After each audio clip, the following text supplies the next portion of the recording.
can't wait till the water starts lapping up a bit further Right. in Waikiki Beach to say, wait a minute, guys, we've got to change the way we're doing things and reduce our dependence on oil. Yeah, you're exactly right. And it's not what it's like a train. I mean, you can put on the brakes, but it takes a while to stop it. Oh, And absolutely. the emissions we've already put in the atmosphere are going to have an impact. Well, and are some people saying, I haven't heard, at least recently, I haven't heard anyone saying that it's too late.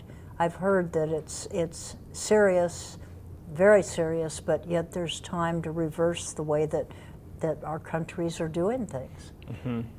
I mean, it's too late for certain impacts, but I think we can avert the major impacts if we take dramatic action. But that means really shifting our economy off of oil and coal and getting into clean energy, and then looking at transportation too.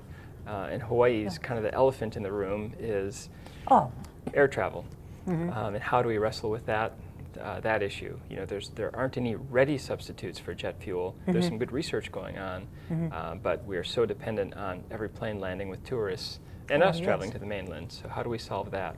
Well, and I stopped to think about what President John Kennedy did back when we wanted to put a man on the moon. And he really put teams together, made it really happen, and it was supposed to happen within a 10-year period, and it happened within 8. And we haven't seen the same kind of supportive funding and making sure that things are going to move forward with renewable energy. Right. And in fact, one of the recent bills, the renewable energy bill, I think it was going to have something like 30 million funding, which was good. It was better than anything that had happened under the former president, but it still wasn't anything in comparison to what's needed for the renewable energy systems to be able to develop those. Right.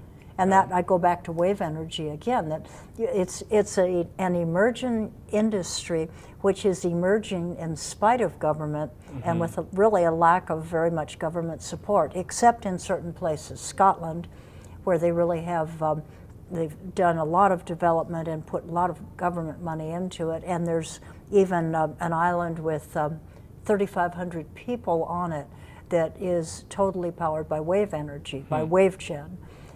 You have your utilities in Europe that have stepped forward, and they're now focusing specifically on wave energy, advertising for 30 high-paying jobs in the wave energy profession. You've got graduate work going on at University of Uppsala in Sweden, where 10 of the recent graduates are all wave energy specialists. University of Hawaii doesn't even have a program. And in the United States, I don't know if their universities have very many. They're wave tanks for testing the different devices in Ireland, England, Scotland, you name it, overseas. And University of Hawaii, there's no wave tank. There's no place for developers to come and say, okay, we know you have a wonderful resource here. We're the second best in the world. And we know you have this, so let us come out and do our testing here. We don't have any wave renewable energy zones set up. We don't have any environmental assessments, so people would be able to come. And contrary to what they're doing in Europe, we don't have that underwater socket. They're putting that together right now, Wave Hub, on the southwest of England. And they're there with all of the good paying jobs, putting an underwater socket there where the companies will pay and come and hook up. But we don't have that going on here. And in our nation too. I mean, you just don't see the money coming in to support wave energy as a technology. And Jeff, I do want to put a plug for it to say it is more powerful, more constant than wind or solar. So if you put the 3 technologies on the table, you want to make sure, if we're going to be renewable energy center, you have to have wave be one of the components, and we've got to have the funding for it. For sure.